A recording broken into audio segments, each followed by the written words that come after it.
Well, hello everyone, and welcome to our 30-minute webinar, Boost Your Warehouse Productivity, Free Hands, Focused Eyes. Now, two housekeeping points before we get started. The session is being recorded and you will receive a link over the next few days by email. Secondly, please submit your questions throughout the presentation in the Q&A section, and we will be addressing these towards the end of the webinar. Now, for those of you just familiar with Barcodes Inc. and OCR Canada, I want to quickly introduce you to our new brand, Levata. First, we continue to offer the same range and products and services you know today.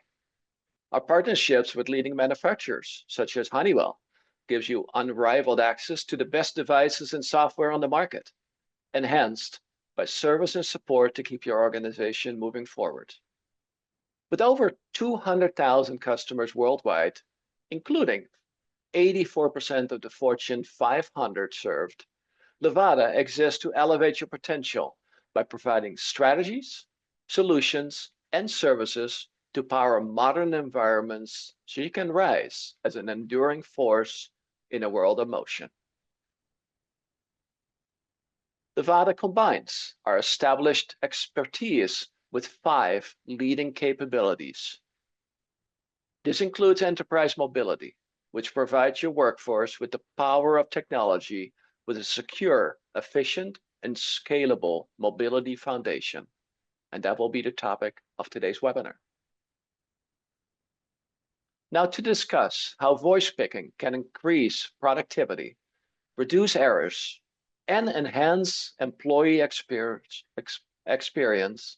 we couldn't ask for 2 better speakers to explore this topic with you.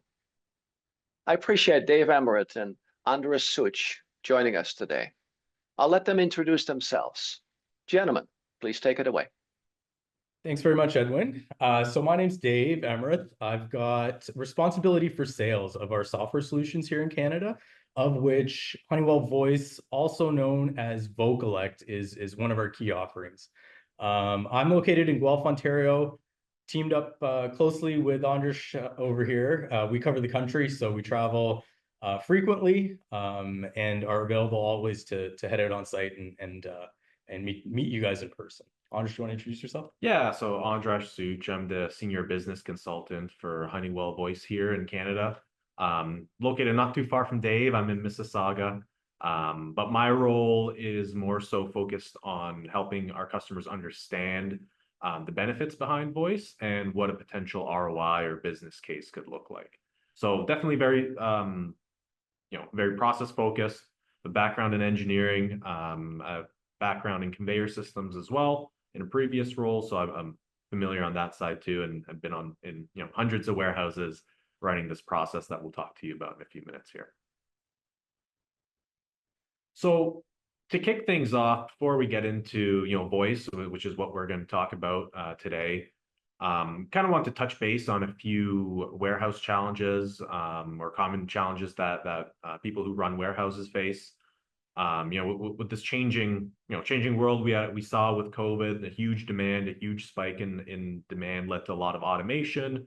Now we're seeing a little bit of a pullback there, but the key theme still remains, right? How do we get more productivity out of the same number of resources?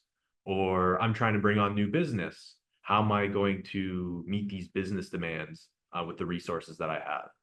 On the other side of things, a lot of us are shipping to our own customers.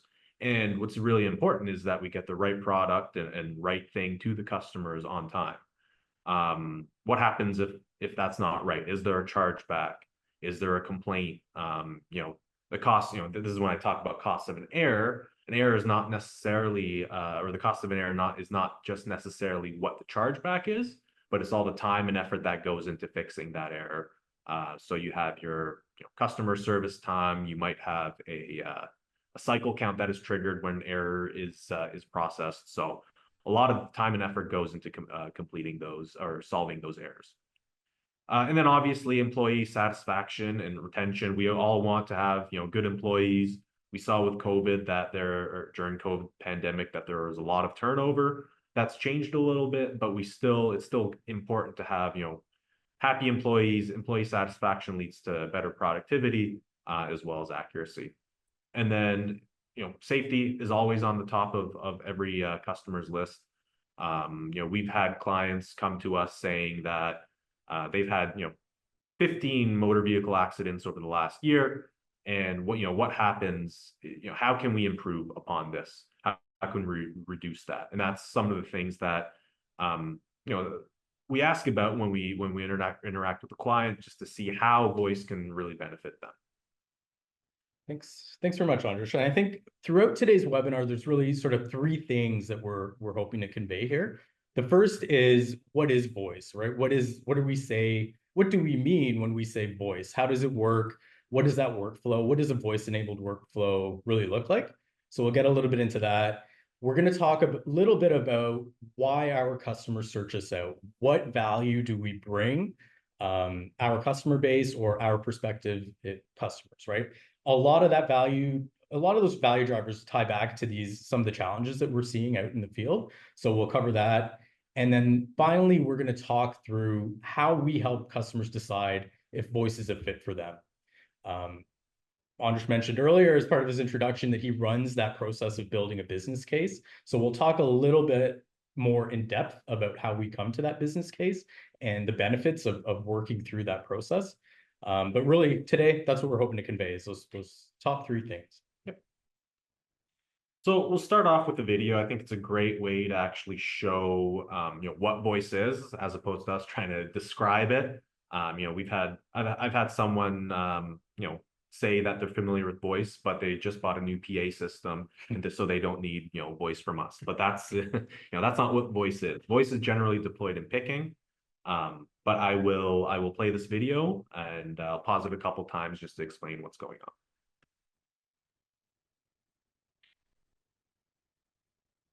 Honeywell Voice Solutions allows your workers to simply interact with our technology, hands-free, eyes-free, eliminating the need to stop and interact with paper, screens, and keyboards.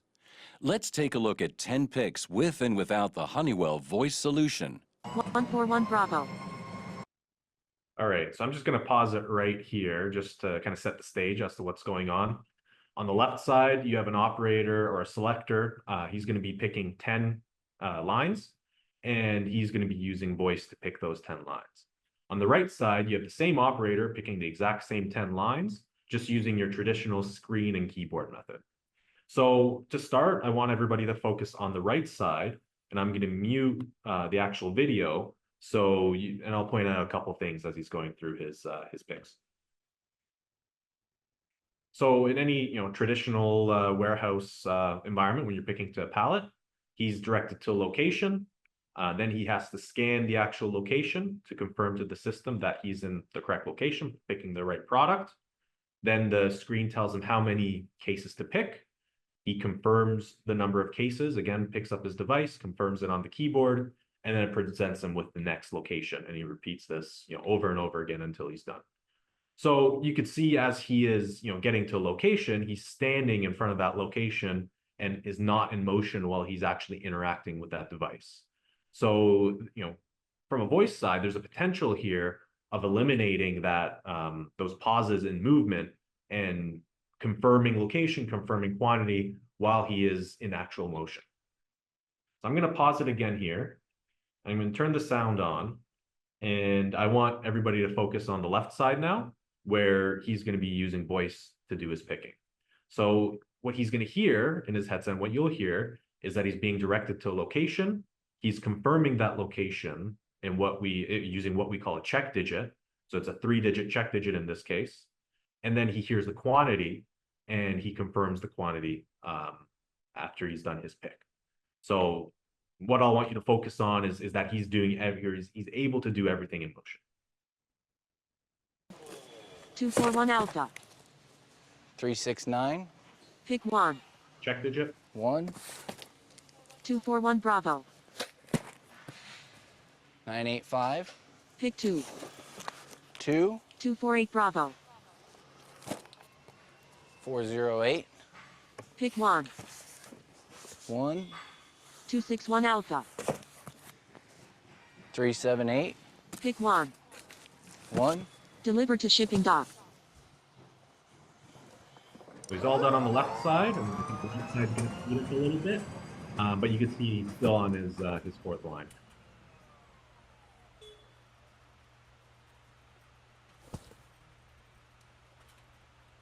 And there you have it.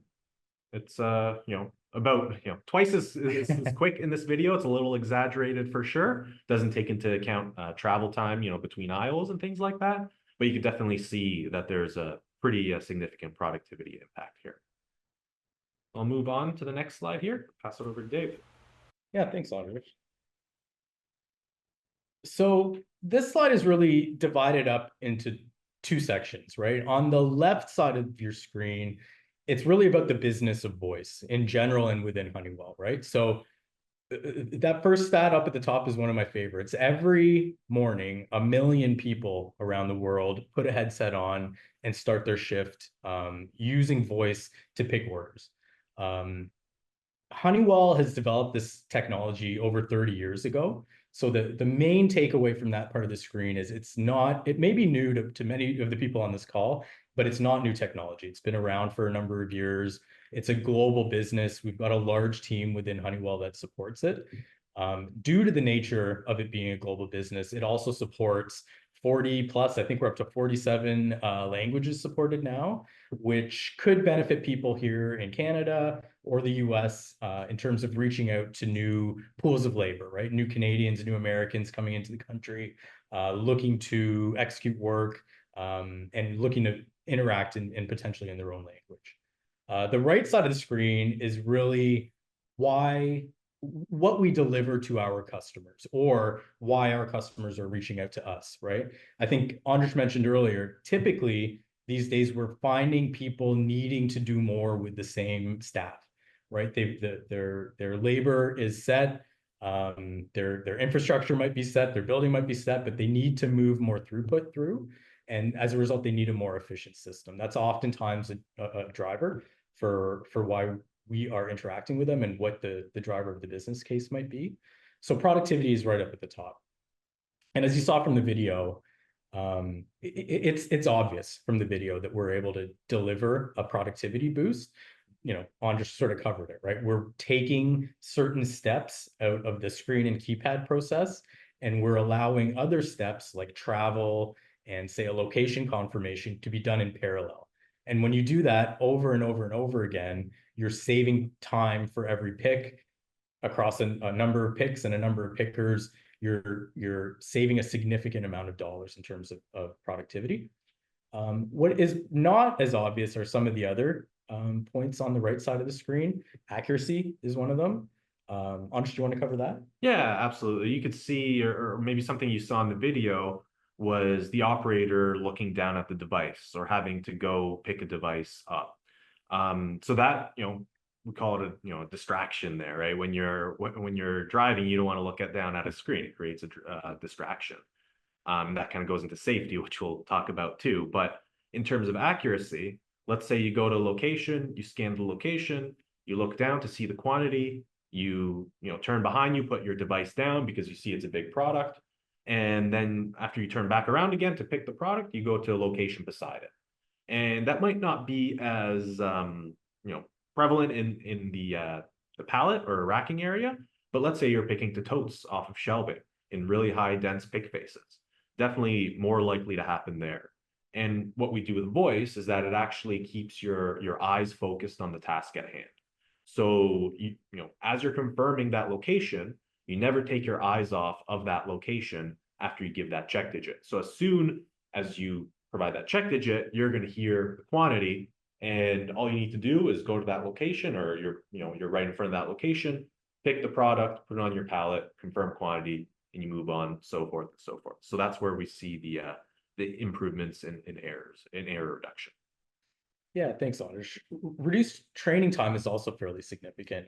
I know post-COVID, we had, our customer base had a tremendous difficulty retaining workers, right? People were moving through the facility very frequently. Onboarding became really a focus and an area that could be improved. due to the nature of a voice-enabled workflow in that it's only delivering one step at a time to an associate, it's relatively easy for those new hires to come up to speed. Once they've got an idea and an understanding of the map or the layout of the warehouse and the location schema that's being used throughout the facility, voice is simply going to direct them one step at a time throughout that process in order to complete their pick. The other main benefit of voice is help, right? So there is a green path where everything is working perfectly. Typically that, you'll pick that up relatively quickly. But what happens when you get to a location and there's a short, or you need to short it, or there's not enough product there? Voice has help functionality that will allow the picker to choose what the appropriate action is, given the scenario that they're in, and then guide them through that sort of augmented workflow. So that's one of the ways that we're helping to reduce training time. Turnover reduction really goes to the ergonomic benefits of voice. If you think about the video, he's oftentimes picking up and putting down his handheld device. There was a lot of two-handed picks in that workflow. For an associate to pick up a handheld screen and keypad, make a scan, put it down, pick up a case, pick up the device again, you're talking about 2 touches for every pick, essentially. And if you're doing that all day, the elimination of that interaction with the screen and the keypad could eliminate 1,000 plus 10,000 potentially pickups and put downs throughout the course of the day, which is quite significant. The result of that is, of course, a much improved workflow for that associate. Safety, Andres mentioned it earlier. We've got customers that are approaching us, attempting to find technology to reduce incidents with their MHE, right? We tell everyone we don't want you to text and drive. We want you to focus on the path ahead. We don't want you interacting with your device at all. But oftentimes, there's pressure to perform, right? They may be on standard. And what ends up happening, even though management isn't encouraging it, is things like texting and driving. One of the major benefits of voice is that's not an option, right? The employees are heads up, eyes up as they're traveling on a vehicle, as they're traveling off a vehicle, right? As they're walking the facility, their heads are up. There's no need to really be looking down and be distracted. So this is the process that we use to understand if voice is a fit.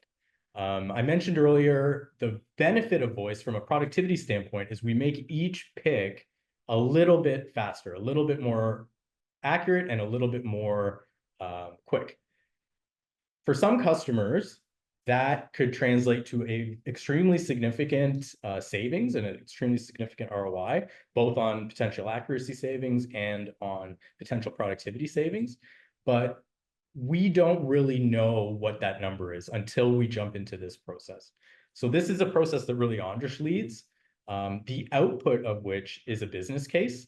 A business case being a full accounting of costs required to get a voice system up and running, as well as a site-specific or customer-specific understanding of what the likely savings are going to be. Once you put those two sides of the ledger together, you get what we call an ROI.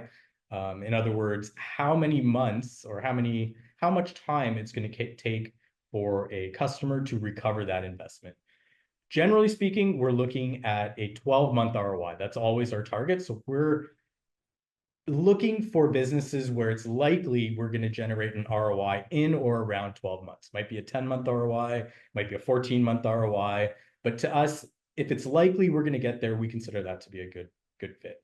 Andres, do you want to talk a little bit about what you do on site? Yeah, so this whole process revolves around that operational walkthrough piece, along with some other collaborative meetings that we have. And really that operational walkthrough is a day on site for ourselves, where we talk through basically the life of a case or life of a product or a unit of product, how it gets to the facility at a distribution center, how it goes through that facility, and how it gets out and gets shipped to a customer. So, and why we want to understand that, even if we're only looking at voice for picking, is because we want to see if there are other things along that process flow that could affect the picking or voice itself. So this process, and again, we work with you to develop that ROI. So it's very collaborative. But during this process, come in on site, perhaps potentially in the morning, we talk through the operations, and then in the afternoon or at some point, we spend a lot of time and get out on the floor and physically watch these operations in process. So, excuse me, that's where I would take videos and actually, look at the picker, what they're doing, how much time they're interacting with the device, and then break these videos down to know exactly how much time could be saved if we move over to a voice system. Same thing around accuracy, right? Accuracy is going to be more of a discussion piece because we might not necessarily see an error while we're on site, but we can discuss what happens, what goes into that, how much time is spent correcting it, what are your different levels of accuracy, what's the cost per error, and we really gather all that data, put together this business case or ROI, along with some softer benefits like safety and retention, because those might not be able to be measured monetarily, but we put all that together, and then we make sure everybody's okay with it, people who worked with us are okay with it, that everybody agrees with it, and then we present to your executive team in order to essentially get the funding for this project. So making sure that everyone's aligned, everyone's bought in on it, it makes sense, because I think that's the most important part. And then we kind of go from there. Yeah, thanks very much, Andres. I think that last point's important, right? So the output is so that you, as sponsors of the project, can decide if it's something you want to support or not support. If you do decide to support it, you've got a business case ready to go, ready to present to the board, to executive leadership, to get the funds allocated to you as a project team to move forward. So those are the two main benefits of running through this process. Yeah, so I think we're ready for questions now. Yeah. Edwin, I'm not sure if you've seen any come through yet. Yeah, if you move it to the next slide, we can get that going. Sure. Yeah. So, hey, thanks very much, Dave and Andres, for sharing your insights. And as we already said, it's time for us to answer your questions. So please answer those and enter those in the question and answer area, and we'll get to those right away. Now, we look forward to exploring if there is a business case for voice picking in your organization. So since your time is valuable, we will send you a $50 gift certificate upon completion of this consultation. So please reach out to me and I'll get this call arranged for you. So let's jump into some of the questions. One, kind of to be expected a little bit. How do you deal with noisy environments? Does that interfere with the solution, or how do you avoid the noise? So yeah, I can try to answer that one. It's something that comes up all the time, a question we get all the time. And we're deployed in lots of noisy environments, such as freezers, with the loud blowers, making sure that everything stays at the correct temperature. But there's a few ways we account for that. So one of them is every time an operator signs in or logs into the device, they're asked to do a noise sample. So what that noise sample is, it measures that outside or ambient noise, so it could then cancel it out from anything that the operator says. The other way we address that is with the noise sample, as well as we have a number of different microphones within the actual headset as well that provide noise cancellation. So it's not noise cancellation to the user, like with our AirPods, but it's more so noise cancellation to that outside world, again, using that noise sample. Great. So how does the solution deal with accents? Yeah, so there are a few, or do you want me to take this one? Okay. There are a few ways, again. We mentioned there's a number of different languages that are available, but there's two ways we work with recognition.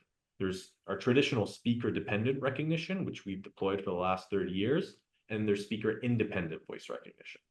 So speaker-dependent voice recognition is where an operator trains every single word or phrase that they're going to say during their workflow. So you have a new operator, a new hire, they have to spend about half an hour maybe to train those 30, 40 words and have their voice adapt to how the system expects, or what the system expects them to say. That's speaker-dependent voice recognition. We also have speaker-independent voice recognition, which we call pick up and go, where an operator doesn't have to train their voice template. There are already these pre-built models where, it kind of acts like a Siri or an Alexa, where we expect the pronunciation of those specific expected words to match, a native English speaker, if we're using English, for example, how they would say it. So my recommendation is always to start with the speaker independent, just to see if that works. If that doesn't work, you're able to train specific words within that speaker independent voice recognition, so you don't have to train the full template. But again, if that doesn't work, you can switch over to speaker dependent and basically say, whatever you want, as long as it's consistent over time. Neat. Now, you talked a little bit about multiple languages. Can one company deploy the solution in multiple languages, or you have to choose one? You want to take that one? Yeah, no. So we're located in Canada. Lots of companies at a minimum have French and English requirements.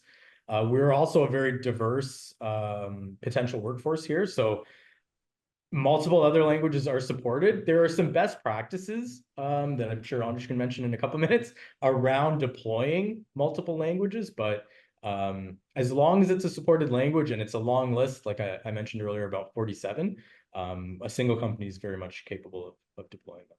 Yeah, my recommendation around languages is it's great to be able to deploy many languages, but it's always important to have a supervisor who can speak that language as well. Because if a selector starts having issues in a language that only they or a few people understand, and their supervisor doesn't, then that supervisor is not able to help them, or it's much more difficult to help them in those situations. So it's always important to keep that part in mind, but definitely the functionality is there. Makes a lot of sense. So then how do you deal with UPC, or serial number capture? Yeah. So in some situations that is required. The voice devices, or the devices that enable voice, have the ability to either scan, or they are able to be paired with a Bluetooth scanner. So we would, again, once we look at the process, we would see, hey, is serial number capture a requirement? And if it is, we try to understand how often does that happen? And can we potentially move that serial number capture, somewhere else into a different process? But if not, then we can incorporate a scanner for that, probably, a ring scanner, so it's not something that they're picking up or putting down. If it's a low number of scans, there are devices that can actually scan those low number of scans.